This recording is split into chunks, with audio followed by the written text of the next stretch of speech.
Yo, what's up mga kaibigan? Nalina tayo magkwentuhan. Ang pangalawang araw ng free agency, si Miles Turner at ang Milwaukee Bucks ay nagkasundo na sa isang 4 years, 107 million contract with a player option sa kanyang huling taon. Ito na nga ang pamalit ng Bucks kay Brook Lopez. Another stretch big na may solid shot blocking.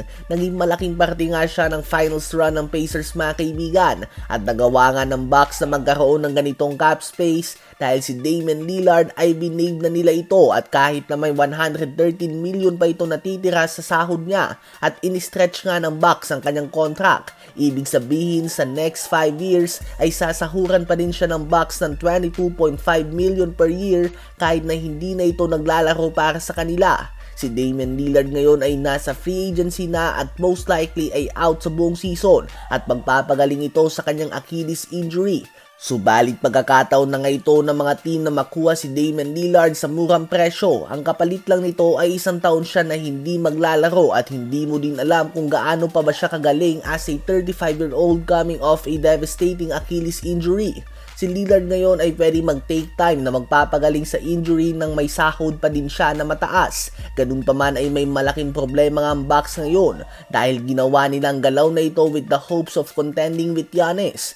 Ganun pa man ay hindi natuwa si Giannis sa ginawang pagtapo ng Bucks sa injured Damian Lillard, at least ayon kay Chris B. Haynes. Subalit ayon naman kay Shams ng ESPN ay naging malaking parte ng pag-recruit kay Miles Turner si Giannis. Isang bagay na magiging posible lang kapag winave nila ang kontrata ni Damian Lillard. So may approval ito ni Giannis at least base kay Shams. So conflicting reports nga mga kaibigan, ganun pa man developing story nga ito na magkakaroon tayo ng full details habang tumatagal. Subalit pinost nga ito ni Giannis sa kanyang Twitter account ilang minuto bago i-anunsyo ni Shams ang malaking balita regarding Miles Turner and Damian Lillard.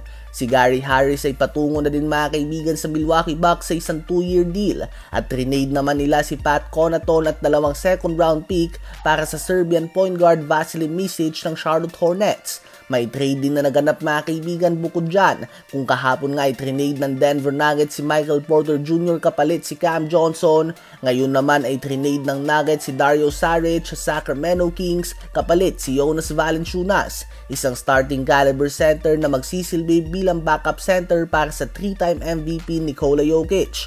Big time move nga para sa Denver Nuggets.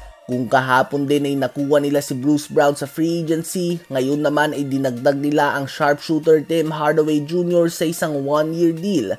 Si Jershon Yabusele naman ay patungo na sa New York Knicks. Ang Dancing Bear ay sasamahan si Jordan Clarkson upang manguna sa Knicks bench na malaking pagkukulang sa kanila noong playoffs. Si Jakob Poeltl ay babalik sa Toronto Raptors sa isang 4 years, 104 million contract. Si Dennis Schroeder naman ay 3 years, 45 million contract ang pipirma niya sa Sacramento Kings. So yan nga po mga kaibigan ng ilan sa mga importanteng balita as of July 2, 6 AM Philippine Time. More updates to follow mga kaibigan, kaya naman huwag kakalimutan na mag-follow o mag-subscribe at i-on ang notification bell for more updates at kwentuhan.